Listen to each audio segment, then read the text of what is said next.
ผ้ามาอีกผ้ามาได้เฮ็ดบันไดเปเอามันจังงามแม่นเลยเจ้าเถียงบักงามๆเฮ็ดบันไดเงือกไปเงือกมาอยู่มันก็บ่แม่นแล้วบ่เอา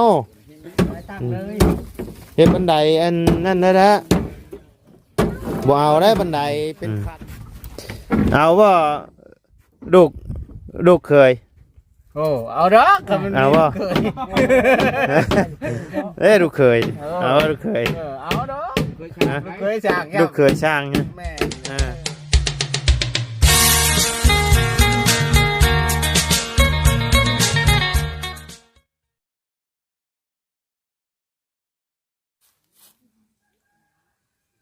ก็เลยมาเฮาตี้บัดนี้มาเฮ็ดเวียกน้ำพอสร้างมาเฮ็ดเวียกน้ำพระสร้างไปมาส่งไอ้เพิ่นใส่โอ้สินอนอยู่พี่เลยบ่บัดนี้โดยน้องนี่สิอยู่กับใครอยู่คนเดียวอยู่คนเดียวเพิ่นอยู่ได้อยู่บ่ได้เพิ่นว่าเพิ่นอยู่ได้เพิ่นบ่อยากมานำบ่บ่อยากมาทักทายกับสบายดีเด้อเนาะพี่น้อง FC เวิร์ดสุคนพอดีว่าเข้ามาหาทั้งน้องน้องตันเพิ่นพี่น้องว่าเพิ่นเฮ็ดเถียงไปฮอดใส่แล้วเนาะพี่น้องเอ้ยเพิ่นเฮ็ดไปฮอดใส่เลยปูแป้นนะบ่ข้อบ่แป้นบ่พอช้ำเนาะพี่น้องเอ้ยหลังจากที่บ่าวไล่ได้ลงคลิปไปเมื่อวานเนาะพี่น้องกันมีอยู่คอมเมนต์หนึ่งเนาะที่เพิ่นว่าเพิ่นคอมเมนต์เข้ามาหาทางบ่าวไล่ว่าเฮ็ดเถียงกับเฮ็ดแคบแท้คือบ่คิดเห็นใจคนอยู่แน่เพิ่นว่าเนาะพี่น้องเอ้ยมันก็บ่ได้แคบเลยพี่น้องเอ้ย5 เมตรคูณ 4 เมตรเนาะกับบ่น้อยบ่ใหญ่เนาะพี่น้องกับพออยู่เนาะสำครอบครัวน้อยๆของเพิ่นเนาะเพราะว่าทางอ้ายเราก็ว่าเราก็บ่ได้อยากได้ใหญ่เนาะอยากพอดีอยู่เนาะพี่น้องเอ้ยก็เฮาก็เฮ็ดตามงบนั่นแหละเนาะพี่น้องเอ้ยเฮาก็เฮ็ดตามงบเนาะงบเฮาบ่หลายพี่น้องเอ้ยก็ถ้ามาทางผู้เพิ่นที่คอมเมนต์มาเนาะเพิ่นอาจจะบ่เข้าใจเนาะพี่น้องเพราะว่าเฮาเฮ็ดตามงบเนาะงบมีเท่าไรเฮาก็เฮ็ดสำนั้นพี่น้องเอ้ยกับบ่น้อยนะพี่น้องเอ้ยเสา9 ต้นเนาะบ่น้อยห้องละ2 เมตรเนาะก็พอสมควรอยู่พี่น้องเอ้ยพอดีอยู่แน่นหนาดีเนาะตัดยังตัดแป้งได้แป้ง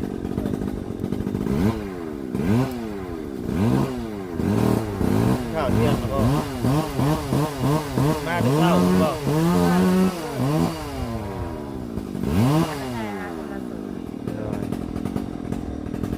ตัดนี่แล้วกันจังหน่อยนึงน้องมันเบาว่าได้ยินเนาะ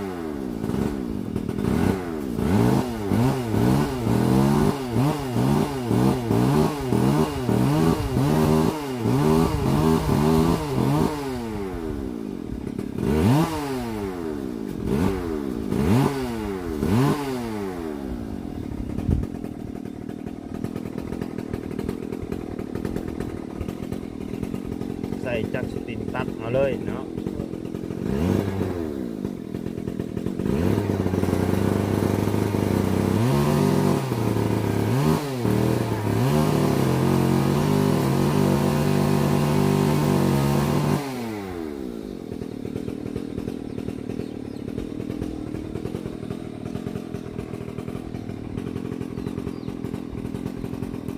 ทั้งนอกประเทศไปครับเจ้าอยู่ฮอดเดือนก็เนา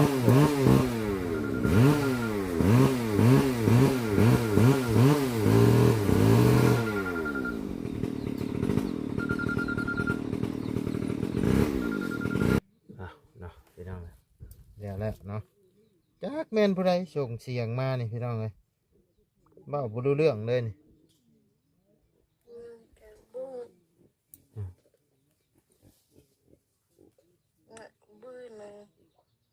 เจ้าข้างเข้าใจอยู่บ่ บ่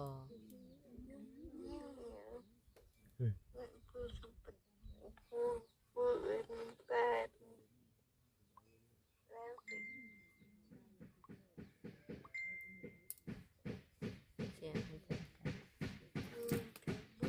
แต่ว่ามีรูปเจ้ามีรูป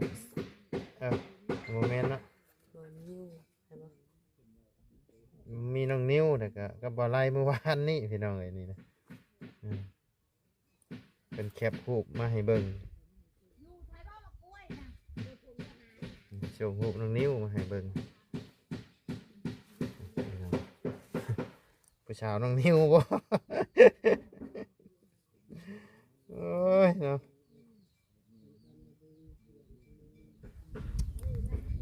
อึบเฮ้ยมาหาผู้สาวอยู่พี่บ่ บ่ สาวอึ่งสาวตัน อาเฮน้องตันอาเฮน้องอึ่งเด้น้องอึ่งเด้เย้ยิ้มเลยทางนี้มาพี่มาทางนี้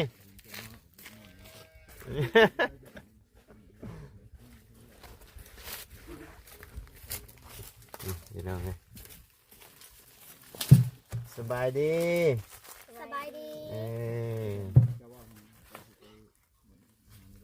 มีหม่องให้ผู้บ่าวนอนอยู่บ่แรงนี่มีหม่องไหน YouTube โอ้ยอยู่เทียงใหญ่ไปแล้ว นอนเถียงใหญ่ โดย ใช้เถียงใหญ่ใช้พุ่นบ่มันคือเรียกว่าเถียงใหญ่ตัวนี้ พอดีนะหักเนาะคุณตัวนี้หักแหมบ่ปากจับทางนี้กับปานนี้ ว่า เชิญไปชาวอะไรไปยักนี่บ่ฮะ อย่างงี้ก็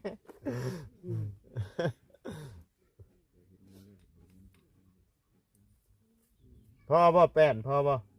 ยัง ยังอยู่มีบ่จะไหมแถวนี้นอนน้ำทางพอช่างอยู่แล้วบะแดงเนาะโทรหาน้องอยู่บ่น้องเคยโทรมาหาอยู่บ่ บ่ มาโทรเลยเจ้ามาเจ้าบ่คิดฮอดน้องบ่ใช่ ที่ฮอดอยู่ คิดฮอดก็อดเอาได้มาเฮ็ดเบียกซอยพอช่างเนาะ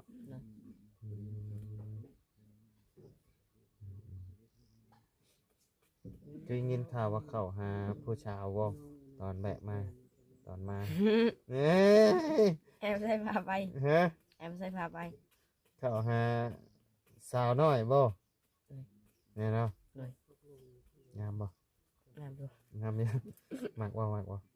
ฮะเอ้ยมักบ่ บ่ เจ้าจักปีจ้ะ 14 14น้องน้อย15น้องน้อยเดินอันปีเดียว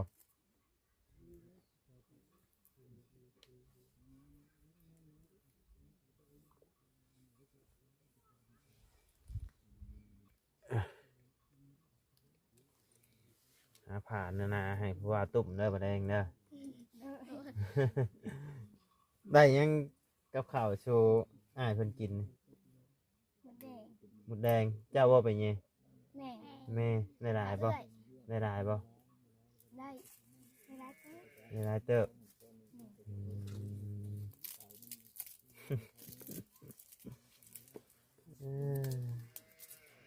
ผู้บ่าวกินนี่มาเบ้าน้ำอ้ายอยู่กินนี่สามานั่งใกล้บ่เว้าน้ำเลย เอาอยู่ เว้าอยู่ เอ้ย นี่เนาะ เบิ่งเอามุมกล้องไม้ทั้งไม้กันแจ้งอยู่บ่ทางนี้เนาะเบิ่งคือนี่เบิ่งตั้งกล้องกันเด้อตั้งกล้องใช้กันเหยียกอันสะท้อนเนาะเป็นไรกะสิอยู่ได้อยู่บ่ เอาอยู่ ได้อยู่ เอ้ย ยับไปเนี่ยนั่งน้ำเนี่ยอ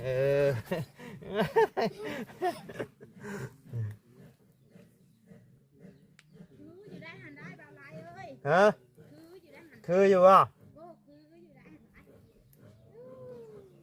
มันอ่านสิมันไม้ไว้ให้นี่เอาบ่มันสิดิเอาให้น้องเพิ่นใหญ่อายุ10 20แล้วก็มาไว้มาขอ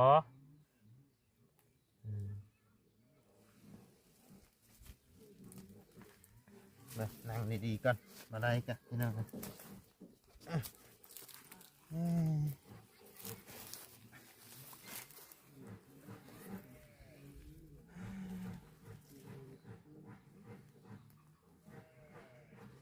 นั่นแหละเนาะจีกินข้าวได้อยู่บ่แมลงเนาะ ได้ ต้มเป็ดบ่แมลง บ่ แล้วบ่ได้บ่ห้องน้ำห้องในเจ้าอยู่ แล้ว แล้วบ่ได้เนาะถือว่าเรียบร้อยไปแล้วพี่น้องเอ้ยมีแต่คนมาอยู่น้ำบัดนี้เนาะ อยู่คนเดียวก็ได้ อยู่คนเดียวก็ได้ เอ้ามันมี3ห้องเลยอีกห้องหนึงเอาไว้ให้ไผซะ อันน้ำไว้ให้เครื่อง ไว้เครื่อง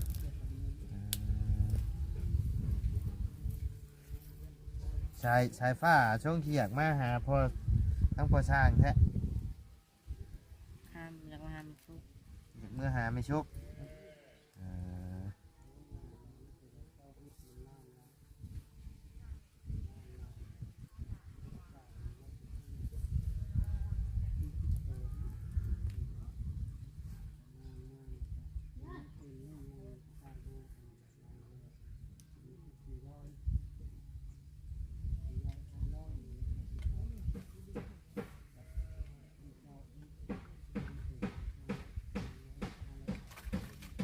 ทั้งไม่ชุกเพิ่นได้มาหาอยู่บ่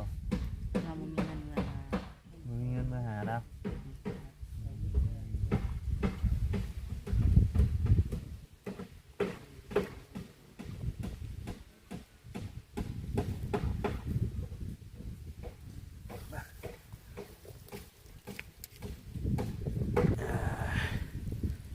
ไปฉันพี่น้องเลยเดียวไปเบิ่งทางเฮือนเพิ่นก่อนเนาะไปพาตะบ่าวย่างเบิ่งทางเฮือนทางหยังแน่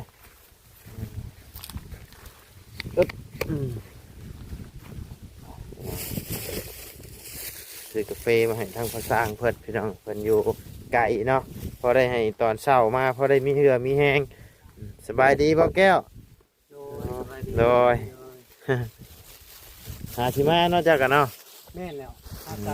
มาแต่ส่วนมันแหละก็เลย ปลูกมันบ่เจ้ากะ ปลูก ขายได้จักล้านเลย ก็รู้จักสิว่าลูกปีนี้ก็ รูปปีที่เก้าได้จักล้าน ปีที่เก่าก็ยังว่าพอได้อยู่ผ่านๆก็ลูกก็ยังบ่ฮู้เพราะว่ายัง ฮอดบ่ปีที่เก้าฮอดบ่20เลย30 ปีที่เก่าก็ประมาณนั่นแหละ อืม ปีนี้มัน ข่อยก็รูปคือกันข่อยกับปีที่เก้าได้อยู่ประมาณ20ปลายปีนี้ได้5 ล้านก็ถือว่าดีแล้ว โดยได้สำได้ก็เอาเพราะ โด ว่าย มันก็บ่งามแน่ อืม แล้วก็ลูกก็ยังบ่แล้วอันน่ะยังเคิ่ม โดย ลูกยังเคิ่มเจ้าหักเอามาบ่เจ้ากัน แม่นนะได้กันมานี่แหละ อะไรกันมา น้อย เออ ที่จะบาสิขึ้นไปเบิ่งทั้งเฮือนเพิ่นก่อนเพิ่นเฮ็ดฮอดไปฮอดใส่แล้วเนาะ โดยเอาตามสบายเลย โดย โดยไปเบิ่งกับอีกบ่ดนนะ โดยแม่น ใช้เวลาอีกประมาณอาทิตย์หนึง ไวอยู่ถือว่าเพิ่นไวอยู่เนาะ โดยไวเตอร์ แต่ว่าทาง FC เพิ่นว่าคือเฮ็ดหอมเฮ็ดเจาะแท้เพิ่นว่าก็บ่หอมบ่เจาะอะไรพี่น้อง ใน เอ้ย ห้อมได้ คือ ไปบิ่ง เฮาเบิ่งในกล้องนี่คือว่าหอมได้ นี่ เพราะว่า5 คูณ 4พี่น้องเอ้ยเฮ็ดตามงบเนาะคันสิเว้าแล้วก็พี่น้องเอ้ย ตามงบ เฮ็ดตามงบเฮาพี่น้องเอ้ยเฮาสิเฮ็ดใหญ่ก็ยันงบมันบานปลายพี่น้องเอ้ยยันมันบ่พอเลยน้องเพิ่นก็สิบ่ได้อยู่บ่ได้เช้าอีกพี่น้องเอ้ยคันงบมันบ่พอนะ อันนี้เฮ็ดแบบ แม่น ซ้ำผู้ อดีกับงบเฮา แม่นเฮ็ดสำงบพี่น้องเอ้ย นี่ เพราะว่าเฮาต้องได้ซื้อบานประตูซื้อวงกบมาอีกได้พี่น้องเอ้ยบ่แม่นว่าเฮาสิปล่อยรุ่นโด่งโจ้งเลยได้ โดยแม่นแล้ว แล้วก็ไม้นี่เฮายังบ่ฮู้ว่าสิพอหรือบ่ต้องลุ้นกันอีกพี่น้องเอ้ยไม้นี่ มันนี่พากระจาดติ ว่าพากระจาดว่ะ โดย ทางบ่าวแสนเพิ่นทางบ่าวแสนหลังคากับพากระจาดเพิ่นมาแจ้ง พากระจาดเนาะ หน่อย โดยโดย อ่า โดยมีหยังกะเงินส่วนที่เหลือเฮาก็จึงว่ากันเนาะ โดย โดย คันไม้มันบ่พอเขาก็สิรับเป็นไม้แต่เป็นพวกวงกบบานประตูเจ้าชื่อเลยก็ได้เด้อ วงกบบานประตู โดย โดยโดย วงกบนี่ทางเทิงหัวนอนน่ะอาจจะบ่ได้ใส่ก็ได้ เพราะว่ายันงบมันบ่พอใส่ข้างนี่กับข้างนั่นแล้วก็ ทางขึ้นนี่ เอาข้างมองให้ได้เชิงพวัดนี่ โดยโดย ข้างพวัดนี่ก็ข้างฝั่งนั้นเฮ็ด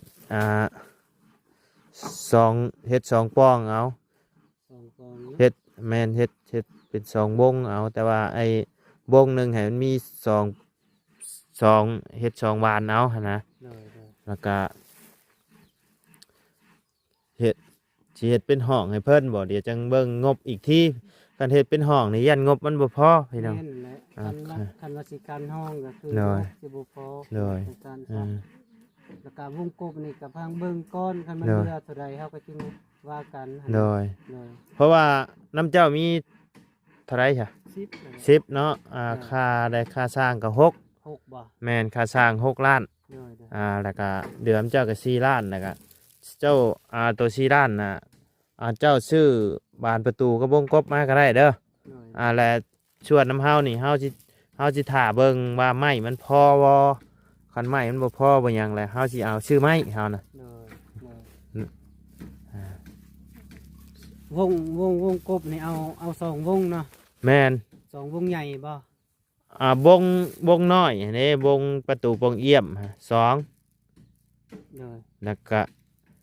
วงมันต้องได้ใส่อยู่แล้วประตูใหญ่คันกั้นห้องนี่มันก็ต้องเอาวงใหญ่สองวงแต่ว่าเฮาบ่เอาวงคู่แล้วเฮาเอาวงคีกเอาไว้เดียวครับ โดยโดย เฮ็ดใส่อย่างในห้อง เพราะว่ามองนี่เฮาก็สิเฮ็ดใบแบบมองนั่งเลยเด้ โดย กั้นข้างหนึง โอเค เดี๋ยวจังว่ากันอีกที โดย ให้เพิ่นปูแป้นมุงก่อนก็ได้ โดย เพราะว่ามันแดดเนาะ โดยแม่นแล้ว โดยโอเคชาเดียวเข้าเบิ่งเพิ่นกัน เอาตาม โดย สบาเลย สิกลับแล้วบ่ แม่นแหละสิกลับไปพุ่นแหละ โอ้ สิไปเบิ่งน้องหลี โอ้น้องดี แม่น โอ้ บ้านน้ง โอ ไต้ เคเดี๋ยวตามออกไปค่อยก็ โดย เข้าหาน้องน้อยอยู่บ่ น้องน้อยบ่ โดย บ่ได้ไป คือจะยังว่าเขาบ่ยาวเพิ่นมาลงเอาปูเอาปลาอยู่ มาเด้อเพิ่นนะเข้าไปกินปลาน้ำเพิ่นเด้อ โดย โดย โอเค ขอบใจเลย พี่น้องไงได้หยังกินเด้อทางนี้เนาะ ได้หยังกินนะชิ้นชมโอ้ยไอแอกอยู่เฮานี่ หานเบ้าได้ไอเด้อ มาอันนี้ได้ โดยสบายดีเด้อโดย ไพ่ชาผู้นี่นะหญ้าบ่นี่นะใช่เจ้าว่าบกล้าลงกับน้องปลาหญ้าเจ้าขอมหญ้าเจ้านี่บัดนี้หญ้าจะอยู่ใกล้ๆนะให้แล้วหลานเจ้าของนี่เป็นหยังเนาะแม่เนาะหลานอยากที่เป็นหยังเฮาโอ้เพื่อนหญ้าเฮานี่เฮาเอาแล้วได้เฮา อย่ามาอันนี้ หน่อย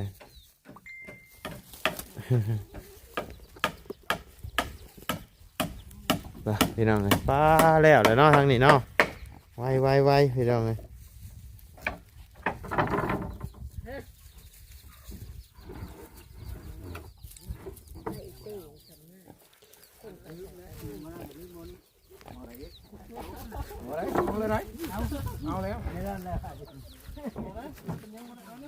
ได้บ่จะบริต่ออีกบ่ภาษา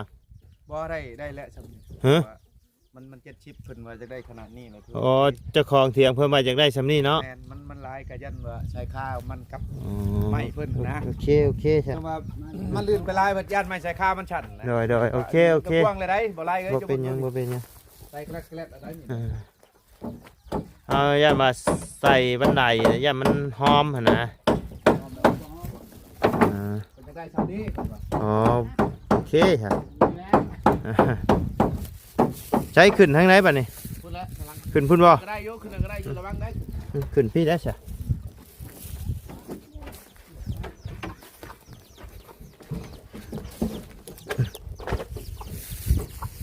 อึบใช่อึบหมื่นแท้นี่อึบโอ้หมื่นจับมาพ อ๋อ อ ขึ้นมาเจิมเลยเนาะ ง่าย เออบายดีพ่อ ตาดี โอ้ยสบายดีสบายดี โอ้ห่มดีเนาะ นี่แหละแพ้ยาวนี่แหละ ผมแล้ว แป้นเนี่ยชนนี่ต้องได้ตัดอีกว่าชนนี่ พอแล้วเพิ่นว่าไว้งอยเพิ่น เอาไว้งอยบ่ มันบ่ตัดตรงนี้จะมาแนวเชิงใช่แล้ว อืม นี่นุ่มแนวตัดแนวเฮ็ดเชิงใช่มันก็นัดไว้ที่ก็ว่า โดย อันนึงก็ได้นี่แหละ โอ้คักเนาะจำซิยูวันนี้ไวเนาะปูแล้วเลย นั่นแหละมา แป้นขาดอีกเท่าไรแป้นนะ มาใช่นี่ก็ได้ได้อีกแผ่นหนึ่งแผ่นเอามาลูกเก็บมามาใช่นี่ก็ชุดตัวนี้ก็ยาวเลยบ่ต้องกัดมัน ตัวนั้นตัวตอกแล้วบ่ใช่ตัวนั้น ยังบ่ สัญญาณก็เอาแผ่นนี่ใส่ก็พอดีเลยเดี๋ยวนี้ งัดออก ตอกแล้วบ่ พี่มันเศษเท่าไรจังหั่นล่ะต่อชนมันพุ่นตัวนี้มันก็งามอยู่ดอก บ่คันเอาตัวนั้นออกแล้วเอาตัวนี้ใส่เลยนี่มันต่อกันหลายอันมันก็บ่งามนะบ่ เยอะ มันแล้วล่ะบ่ไล่เลยมันเฮ็ดแล้ว น้ำก่อนมันเป็นไร แล้วเพิ่นมักมานี่เลย แป้นมันบ่ซ้ำกันอีกบัดนี้ บ่ลุกแล้ว อืม รถนะ เขียนตัวนั้นนั่นต่อใส่ไปผ่านนั่นใช้มาเขียนบ่ใช่บัด ครับก็คือจัด เดี๋ยวช่างพามาใส่ไหม ก็ว่าอยู่ ได้เฮ็ดแล้ว เอาตัวนี้ออกเลยตัดเอาตะขานี่ปะซะสมนี่เอาตัวงามใส่ซะ อืม ตัวนี้เอามาพี่บุญพี่2อันเท่านี้ เอาออกจะเป็นหยังอย่างนี้นะ ได้ไง มันบ่งามมันบ่คือบ่คือ ตัดอยู่นี่มันก็ไม่ใช่ ตัวนี้มันบ่ถึงกันบ่ ถึงเลย อืม มันเลยตอนสองตอนปลายคือเก่า อืม นี่จะตัดตัวนี้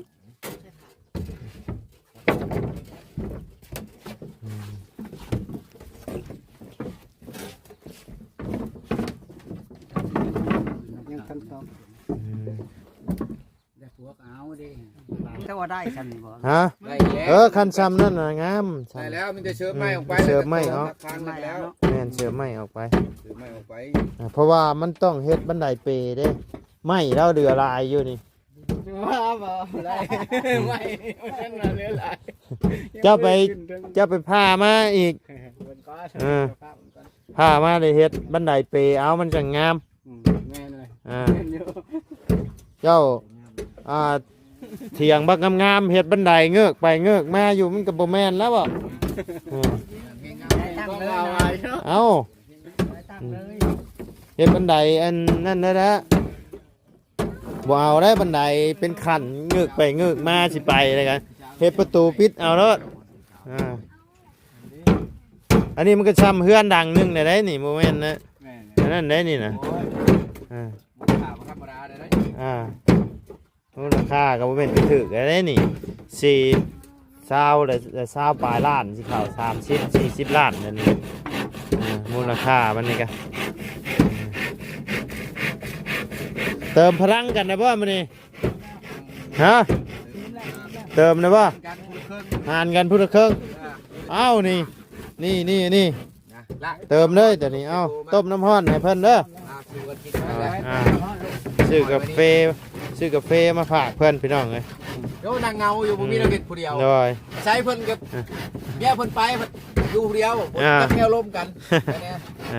มื้อนี้คืนนี่ก็โอ้ได้แห้งแล้ว โดย มันแดดนอนเป็นหลังคา อืม ก็ตีโค้งไว้นะ โดย ซอยมาเช็ดก็ย้ายมาเช็ด โดย อันนั้นมีแฟนกระไดก็ต่อเบิ่งไม้แล้วก็มีไปจัดบอลวางกระได แม่นไอ้ต่อเอาให้เฮาซะให้เฮาอยากให้มันเป็นบันไดใหญ่หั่นนะ ไปเบิ่งแล้วฮูกจักมันสิเป็นคือฮูกบ่มันเป็นสีแดงเพิ่นบ่เดี๋ยวฮูกชมโมเดิร์นน่ะเด้ แม่น แบบนั้นแล้วผู้นี้ก็ได้เบิ่งเลยได้เบิ่งในโทรศัพท์คอยนี่สากหน่อยนึงจังนั้นมันก็รับไปมันเลยบัดนี้แนวมันมีน้ำสากนะ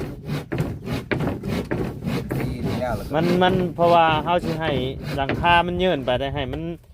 บิดเลยบ่ให้ฝนตกใส่บันไดเลย แล้วว่าบ่ล่ะไรสุเพิ่นเว้าว่ามันสูงครึ่งบ่ค่อยเบิ่งค่อยมานั่งกันยันหัวไปต่ำอยู่เดี๋ยวนี้น่ะคือว่าสูงจนแก่กันบ่เห็นแล้วล่ะโอ้ยขวัญอุกใจอยู่ พอดีงามพอดีงาม งามนะ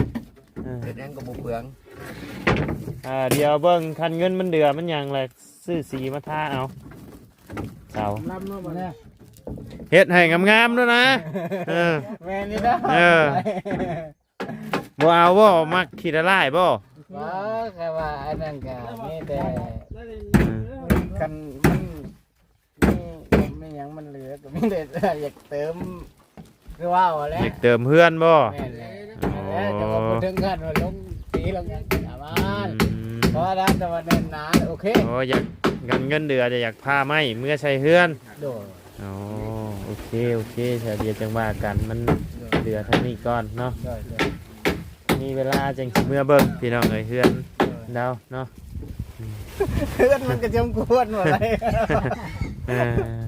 เป็นนางกันย่างอยู่แล้วจนขึ้นไปนี่มันเหมือนว่าย่องไปเลยห้องหนึ่งนะมันโอ้ยผ้าใจผ้าเพราะว่าบุมีไม้และฉันมันก็ได้อยู่แล้วบาดใจกับไม้บุมีโอ้ยข้างปุ๊กมัน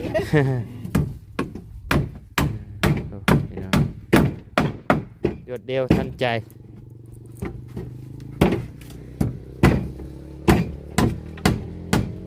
นี่แหละพี่น้องเอ้ยคือเหตุผลที่ว่าอ้ายเราว่าที่บ่อยากได้ใหญ่จะคือเราอยากงบมันเดืออ้ายเราก็อยากพาไม้มาใส่เฮือนพี่น้องเอ้ยคือ FC เพิ่นคอมเมนต์มาว่าเฮ็ดคือเฮ็ดแคบแท้บ่ก็บ่ได้แคบได้พี่น้องเอ้ย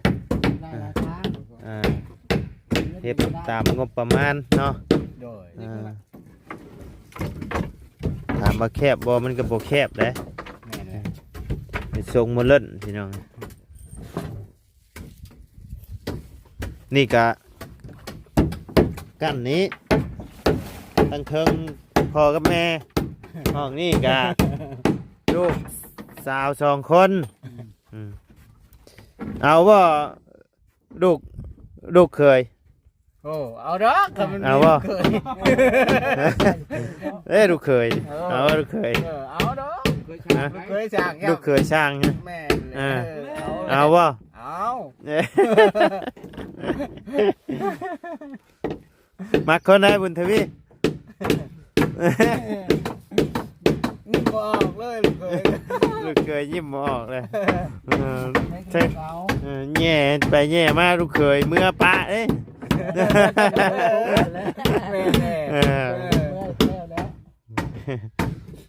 อย่างเมื่อได้เนาะบุญทวีน้อยใจร้ายอย่างเมื่อเลยโว้ยพ่อใช้รถเจ้านะพ่อเอาเมื่อได้นอนกอดพ่อสร้างแล้วบะแดงกันไปซะพี่น้องเดี๋ยวพบเจอกันในคลิปหน้าเนาะสำหรับคลิปนี้รับหน้าเด้อสบายดีเด้อสบายดีน้องตันหน่อยสบายดีบุญทวีหน่อยไปพี่น้องเลยพบเจอกันในคลิปหน้าเด้อเนาะสำหรับคลิปนี้ไปแล้วพี่น้องสบายดีเด้อ